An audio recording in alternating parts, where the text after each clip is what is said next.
Hi, Chris Maloof with Cross Country Financial here. With some headwinds in the markets, is a rebound a possibility the second half of this year? We're going to give you some things to watch for, give you a little bit of guidance. Stick around.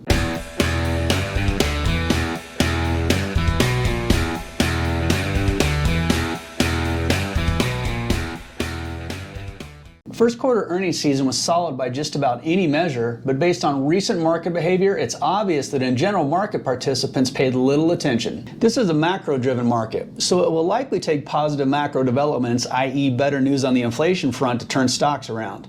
However, these results are impressive on their own and shouldn't hurt the case for the bulls. The question is, when will the micro stop getting drowned out by the macro? By the numbers. In our earnings season preview, we expected a high single-digit increase in S&P 500 index earnings for the quarter, and that is what we got. The consensus estimate coming into reporting season was calling for a 4.7% earnings gain, and now it looks like 10% is possible with more than 40 index constituents still left to report results. This is an impressive result given the challenges currently facing companies. Intense cost pressures, COVID-19, and Russia's Ukraine invasion with resulting sanctions. The revenue growth corporate America was able to generate, over 13% year over year, was perhaps even more impressive. An upside surprise of about 2.7 percentage points doesn't sound like a lot, but for revenue it is. Revenue is easier to predict, and companies can't cost cut their way to more sales. The 5-year average is 1.7 points of revenue upside, and the pre-pandemic average was 0.8. Here's some more numbers to put these impressive results in perspective.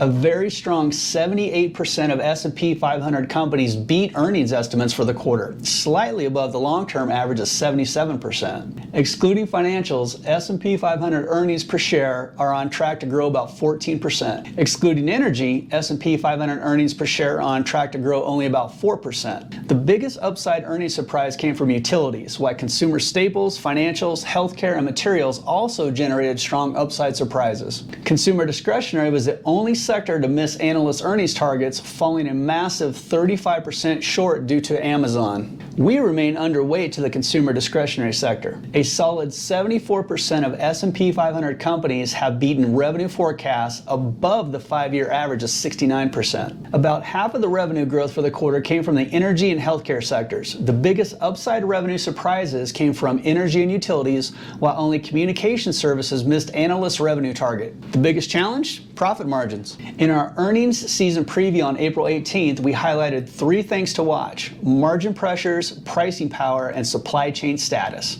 Clearly, 2 of these 3 things relate to profit margins, though we would argue all 3 do. In this inflationary environment, the revenue is coming through, but it is profit margins that were the biggest test for corporate America this quarter, and companies have passed that test with flying colors. Not only did margins hold up well quarter over quarter, falling less than anticipated, but analyst estimates for margins going forward still show margin expansion from current levels. Now, we know analyst estimates tend to be overly optimistic, but we still view trajectory of these forecasts as a positive sign for future profitability. However, these margin forecasts will be tough to reach in the coming year if high inflation lingers. Although signs of a peak in inflation have emerged, the pace of improvement may be stubbornly slow. It's difficult to envision the labor market getting significantly better in a short period of time, but labor market participation is key to alleviating wage pressures, and wages are the biggest component of companies' cost structures. And company guidance suggests supply chain disruptions may linger well into the fall, longer than we previously anticipated. Estimates keep going higher. Inflation is not a new challenge for companies. The consumer price index has increased more than 6% year over year for 7 months now. Last fall, before Russia's Ukraine invasion, in our 2022 outlook, we wrote the following: with stable profit margins and increasing share buybacks likely next year, a double-digit percentage increase in S&P 500 earnings per share is a possibility. But COVID-19 related supply chain issues and materials and labor shortages are risks that could lead to higher costs in 2022, weighing on profit margins. That led us to our conservative forecast for S&P 500 earnings per share in 2022 of $220, only 6% above the now final EPS number for 2021. But instead of seeing estimates come down because of these cost pressures, they have continued to move higher. The consensus estimate for S&P 500 EPS in 2022 has increased 2.6% this year to $229.22 per share, which is remarkable considering how difficult the operating environment has become. How have they done it? primarily through pricing power that has boosted revenue. The consensus estimate for revenue this year has increased 4.2% year to date. It hasn't been difficult to sell customers on the idea of paying higher prices in this environment when higher costs are affecting everyone. The good news is higher wages and pandemic savings have helped consumers afford those prices. Companies have also managed higher costs efficiently, in many cases doing more with less. That narrative certainly fits the energy sector, which is also enjoying revenue windfall. Energy sector employment has fallen significantly over the past couple of years, according to the Bureau of Labor Statistics data. National employment is still below pre-pandemic levels, yet trailing 12-month S&P revenue is up 12%. Bottom line, we recognize our $220 per share forecast for 2022 S&P 500 earnings is probably too low, and that number probably comes in closer to $225, up 8% year over year. The question, can earnings help this market turn around?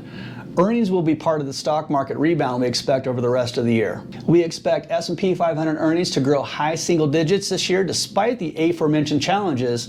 Those gains, coupled with much more reasonable valuations following the sell-off, may help push stocks higher into the coming months. However, inflation is the most important piece of the story. Until markets get confidence that inflation will move steadily lower over time and become comfortable with the role the Federal Reserve will play to get us there, P&E multiple expansion will be tough to come by and stocks may remain in correction territory. On the other side, keep in mind just 2 additional points on the P&E from 16.5 to 18.5 would push the S&P 500 12% higher. We continue to prefer a modest overweight allocation to equities and a slight underweight to fixed income relative to an investor's targets, as appropriate as always. Our year-end 2022 fair value target for the S&P 500 is 4,800 to 4,900, 19% above the May 13th closing price at the low end.